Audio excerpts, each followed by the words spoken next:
BJD चारि जिला सभापति ना घोषणा करिसेंती बीजेडी सुप्रीमो नवीन पट्टनायक। गंजाम, केन्द्रापड़ा, कलाहांडी और कटक जिलार बीजेडी सभापति ना घोषणा होछि।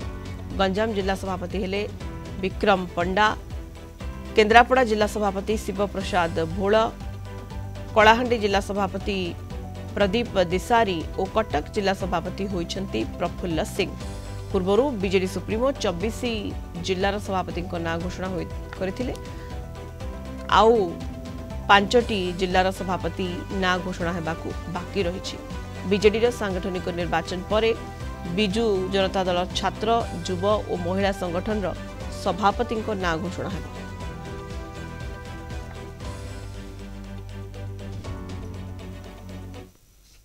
तेरोटी निर्वाचन मंडली सबो नेतृवर्गंकर सहमत ही नवीन बाबू सभापति भाव मत आज मनोनीत करछंती एवं निर्वाचन प्रक्रिया रे एक कथा हेछि जेहेतु नॉमिनेशन आउ कई फाइल कर नथिले समस्त सहयोग एवं नवीन बाबू आशीर्वाद रे आमे निश्चित भाव सफलतार सहित काम करूँ एवं नवीन बाबू मुख्यमंत्री थिला बेलुठू सदाबले कहि आछंती बिजू जनता दल कर्मी मानकू जे जो लोकों पाखरे कहीं नहीं जो लोकों पाखे सरकार मिनिमम सुविधा जहाँ सब रही सुविधा पाई पाना जो मैंने वंचित रोचंती से पाखे तुम मैंने ठिया हो। 13 मास भितर अनेक घटना घटी जाइए एवं से घटना गुड़ा को किमती आम सरकार को घेरवा दृष्टि को आनिबा एवं विभिन्न प्रसंग उठाइबा ता सहित जेहेतु विरोधी दल भाव में आम अच्छू एवं आमर कलाहांडी आम